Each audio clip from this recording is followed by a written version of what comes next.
very much for joining us today. Thank you. Who am I talking to? You're talking with Neil with the PR team, but you'll be speaking with a number of journalists from around the world today. All right, great. We'll go first to Sumik Dada with Sports Kita. Your line is open. Hey Calvin, welcome back, and I hope you're doing well. Doing well, thanks. So you mentioned recently that your goal for 2021 is to go 3-0. Given that you get the victory over a former featherweight champion in Max Holloway, do you feel that the title shot should be your next fight? My goal is for 2020 to go 3-0, and I get to do that 2 weeks. My 2021 doesn't start till after the Max fight, but yeah, I don't know what else you could do other than go on a 3-fight win streak and take out the #1 contender trying to earn a title shot. Okay, stylistically, everyone's been talking about this fight. Max, of course, has landed the most significant strikes in a fight. You're known for your clinical boxing as well, but also you have a reach advantage over him. Do you feel that personally that gives you an advantage heading into this fight? I mean, reach helps. Reach helps. Mindset helps. Wanting more than him helps. I'm going to take all three in there with me in the octagon and just do what I got to do to get my hand raised. And you've also been training with Rob Font ahead of this fight, and he recently secured a big win in the last UFC event of 2020. I just wanted to get your thoughts on his win over Marlon Moraes. Yeah, he's a beast, man. So, somehow he finds a way to improve after a year layoff with an injury. Comes out looking better than ever. And I did train with him for this fight all the way up until he had his fight, because now I can't train with him because he's too heavy. Okay, last question for me. You've always mentioned that at the end of the day, what matters the most for you is to get your hand raised, no matter how you do it. But I got to ask you this. Do you feel a stoppage win over former champion like Holloway makes a big statement to the rest of the division? It'd be a crazy statement over a guy that's never been finished. I mean, you make him take a fall even, it's a big thing. Max Holloway is the real deal, and I get to go out and prove that I'm next in line on Saturday night. Okay, I look forward to a fight, sir, and good luck to you this weekend. Thank you. We'll go next to Gabriel Gonzalez with Cageside Press. Your line is open. Hello, Calvin. Can you hear me? Yes, sir. How you doing? I'm doing good, man. Thank you. I want to ask, second time over there on Fight Island, how was the experience of the trip and the process from the first time around helped you this time for this week? Just knowing what to expect as far as the long travel time. The heat's a little different. It was 115 degrees the last time we were here, but still pretty hot. I think we're in the 90s. The bubble got a little smaller. We're not able to hit the beach and do the F1 racing, so I'm glad I got it out of the way the first time around. And now it's just strictly business trip and a big opportunity with Max Holloway on Saturday night. A lot of people have really just gone over and over Max's last two fights with Volkanovski. I want to know, how much have you watched them, and what did you think of his adjustments from the first one to the rematch? I thought he made great adjustments. Yeah, everyone's quick to write you off after a 2-fight skid, even if it is to the current champ, So I'm ready to fight the best Max Holloway that stepped foot in the octagon, and I'm ready for 25 minutes. A finish would be great, but I'm just looking to go get my hand raised, and a win over Max Holloway, like you said, puts me next in line. So I'm just focused on a win over him. It's no secret when you go out there, people know it's going to be a good show and that you bring it. The fans coming back, is there more pressure to put on a show knowing that there is a little bit more of that energy when they see you get out there this Saturday? Maybe for some people, but for myself, I'm not really focused on that. The only pressure I put on myself, or that I feel, is the pressure that I put on myself, is the internal pressure. I don't focus on the external pressure. And, I'm just ready to take on Max Holloway. The crowd and ABC is all a plus, but I'm not focused on it. My last question, just a little bit of a prediction. Who do you think will win in the title fight that they expect with Volkanovski and Brian Ortega? I was just saying before, I'm really not there mentally yet. I'm just focused on Max Holloway, and to give either of those guys any of my attention right now would be a discredit to Max. Hey, thank you, Calvin. Good luck. Thank you. We'll go next to Louise Green with MMA Crazy. Your line is open. Hi, Calvin. You had a great year last year, 2 solid wins. Can you talk a little bit about your journey so far to get to this point? And, what were the first thoughts when this matchup with Max was put forward to you? Can you see through the video camera? By any chance, can you guys see? Yeah, all right. Yeah. This will tell you part of my story. Right here. It took a long road to get here. Last 2 fights, wound up with broken nose. 15 years in the game, busting my ass, earning every opportunity in front of me. And Max is a tough test, but the opportunities, they only get bigger. The stage never gets smaller off a win. And, we're right here. Everything I ever want is right in front of me. Win over Max Holloway puts me next in line for the belt. And, what are your thoughts on Max Holloway as a former champ and, what he has achieved in his career so far at featherweight? And how much would it mean to you to be able to get a win over him on Saturday? It's huge. Max Holloway is the #1 featherweight fighter in the world right now, and he's the #8 pound-for-pound fighter in the world. So a win over him is huge. Even just it's a great checkpoint to be competing against a guy like him. I feel like we earned this opportunity, and a win over him, like I said, puts me next in line. So it's huge. And you mentioned a little bit there about his past performances against Volkanovski and how he adjusted there. But what do you think you can expect to see from him on Saturday night? I could expect to see the best Max Holloway. You don't take a 0-2 skid, close loss to the champ, and come back worse. I'm sure he's hungry, he's motivated, and I'm ready for the best Max Holloway. All right. Well, good luck. Thank you so much. Thanks. Go next to Alistair Bishop with MMA Republic. Your line is open. How are you, sir? I'm great, thank you. Great. Slight change of weather there, Calvin, from Massachusetts to Abu Dhabi. Yeah, I'm hoping to miss a couple snowstorms. It's always a plus when you can not have to shovel. Fantastic. The first question I wanted to ask you, you've been in the UFC a relatively short time and got into a main event quite quickly. What do you credit that success to, or that push from the promotion itself? Yeah, I think it's just sink or swim here in the UFC, and I'm not about to, put 15 years in my career just to see it end so quick.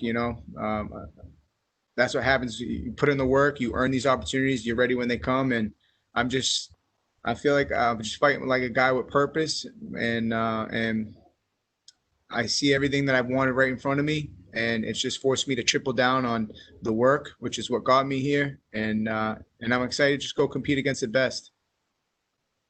Fantastic. Obviously, your second main event in Abu Dhabi, bigger opponent, bigger platform, fans coming back. What would you say is different for yourself personally about this main event in terms of style and yourself personally as a mixed martial artist? I feel like I'm constantly improving every time I step in there. Since 2017, I feel like I've gotten better than I feel like I've improved more since 2017 than I have in my whole career, and that's just credit to my team. I got the best team in the world with me. New England Cartel, Tyson Chartier, Rob Font.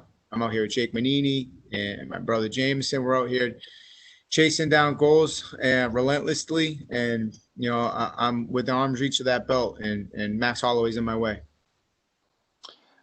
Would you say that the style that Max Holloway presents for yourself, you and Max Holloway, the styles involved, would you say that this is the kind of style that would make for a fight of the night sort of style?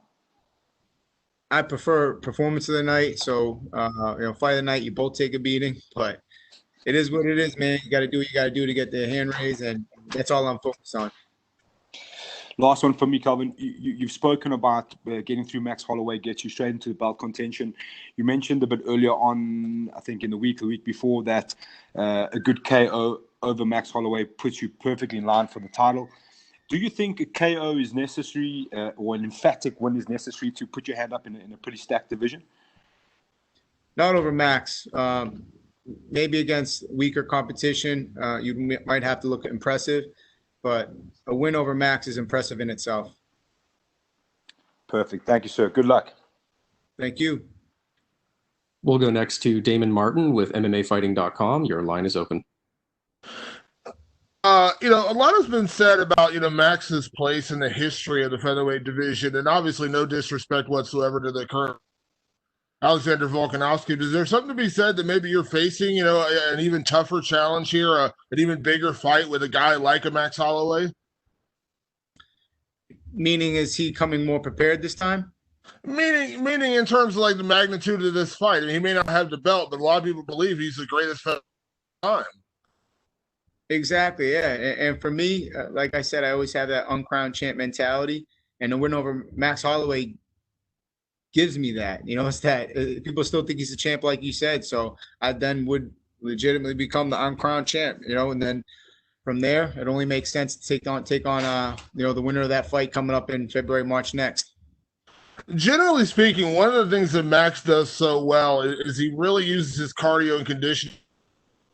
And it seems like we've seen it in a lot of his fights. He actually ups the output in rounds 3, 4, and 5, which is typically what you're not supposed to do. Now, you're one of the few guys who actually seems to match that. You seem to, up your intensity and up your output as the fight goes on. Do you feel like that's actually something that actually makes this a better fight for you in a 5-round fight? Because, again, Max has used that as a weapon so many times, but you're actually one of the guys who seems to do that as well.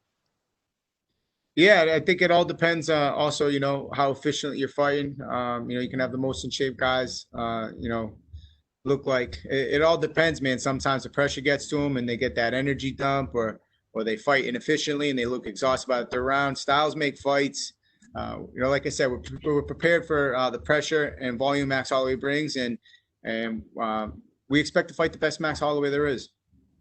And last one for me, Calvin. When you fought Zabit Magomedsharipov kind of in a short notice main event, we saw how that third round went for you and how a lot of people believe if you had actually had more time, that would have been a big win for you. But that being said, when you think about that fight, over a year ago and then where you've come from then, can you kind of give me an idea like how much better you feel, how much more confident you feel going into a main event like this versus just that fight, a couple of fights ago?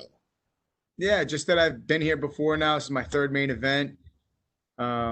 Even that fight, I think it was just minimal tactical errors. I don't think he really outclassed me. I think it was a close fight, and Max is coming off a close L right now. I'm sure he's hungry, motivated, but so isn't the guy that doesn't have all the accolades looking for that title. So it's going to make for a great main event, and the fans should be, excited about tuning in for this one, especially since it's for free and all next year the pay-per-view is going up.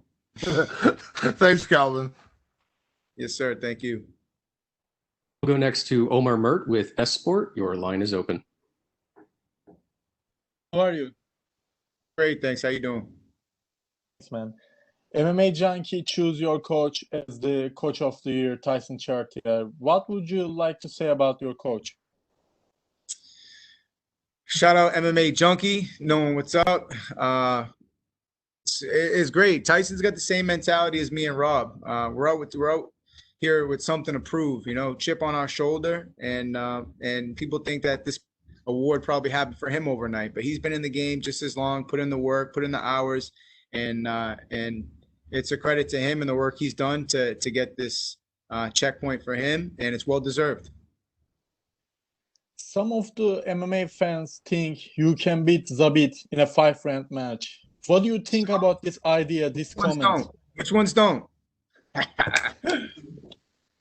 I'm kidding. What'd you say? I'm sorry. No. Okay. What do you think about this idea, this comment? Yeah, I mean, it's over and done.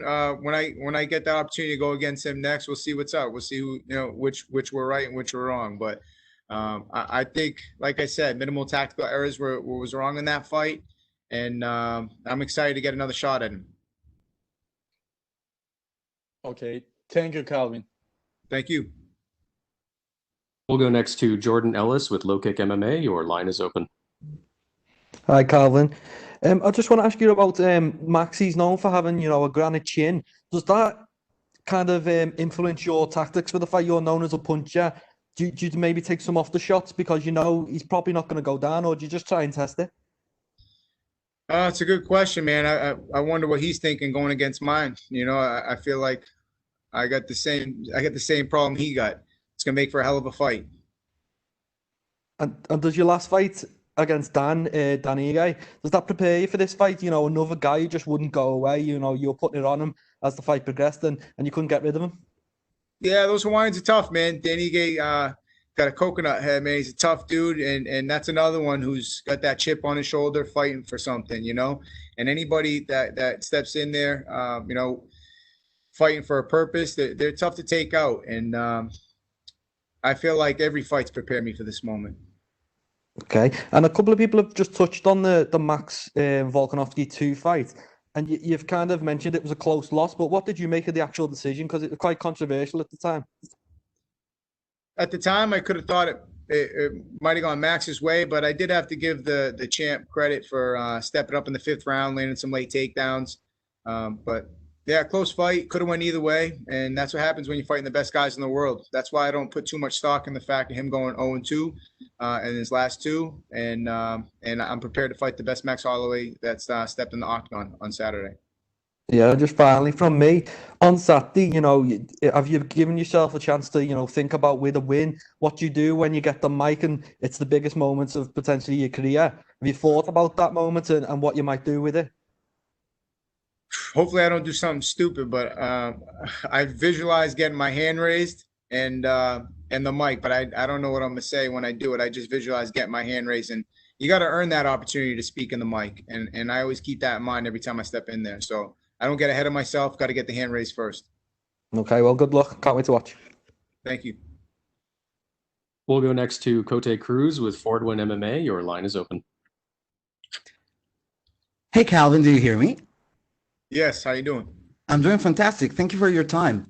Thank you. You're coming from a very successful 2020 for you and your team. 2 wins, 1 tremendous stoppage in your fight against Jeremy Stevens. Your teammate Rob Font had an amazing performance as well against Moraes. What do you attribute the current success of the New England cartel to? Hard work, day in, day out. Just keep our head down, go to work every day. These opportunities don't just appear. You gotta go out and get them. And yeah, I thought he looked great. I thought to have that year layoff, somehow this kid finds a way to improve. And I know he's the best bantamweight in the world. You guys just you guys are finding out now, and he just needs the opportunity to go out and prove that. And I think he did in his last time he stepped in there. You've said coming into this fight that you're in the right place, right where you want to be.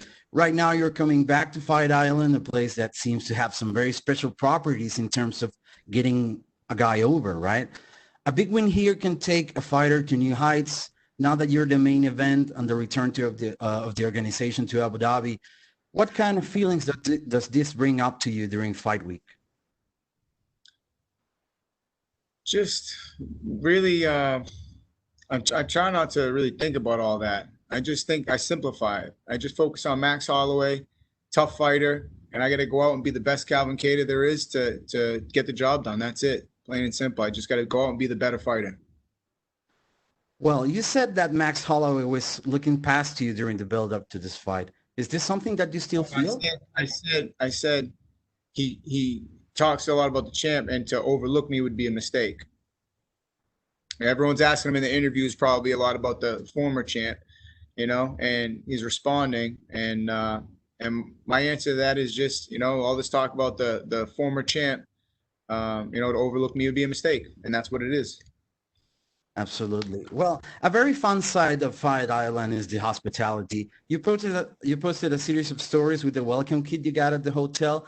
Can you comment on all these little details that the organization in Abu Dhabi prepare for you guys? Does it make it special for you and the team? Grab me that box. You guys got to see this. This is... Where you at, Calvin? What are you going to show me? I just came from the other thing. Man, this is popcorn, right? And that's a donut in there. There's a donut and M&Ms in this popcorn. I don't know if you can see it, but it's ridiculous. And this is just one of the many things that the W in Abu Dhabi has to offer. How much of a temptation is that right now, man? Yeah, it's a lot of temptation. And Man, I can't wait post fight to dig in. But that little chocolate figurine they made, it was over the top. It was great. I wish there was some left, but I was rooming with Rob, and I don't think that there's any of it left anymore. He ate the whole cage. He ate Max. Max didn't have a hand left. Calvin Yeah, Kattar throwing people under the bus. yeah. Hey, it is what it is, man. He threw me under the bus all yesterday. You should hear the shit he's saying out here, man. He's feeling froggy, and I'm sick of it. I'm sick of it. Fair enough. Well, last question for me. You come to this fight as a slight underdog. Do you feel the odds makers are missing on something? What do you feel most people don't perceive in you as a fighter right now? I don't care about the line, but being the underdog, I'm used to that role, and I almost prefer it. You know, like you said, you guys talk about pressure. Who's got more pressure? Me coming fight number one guy in the world, or the number one guy fighting me? You know, he's got a lot to handle. He's coming off 2 losses to the champ, and he doesn't have an easy task with me coming in Saturday night. Well, thank you so much, Calvin, for your time. Best of luck in your fight. Thank you. All right, thank you very much, Calvin. You're all set. All right, appreciate you guys. And we will be joined next by UFC welterweight Matt Brown.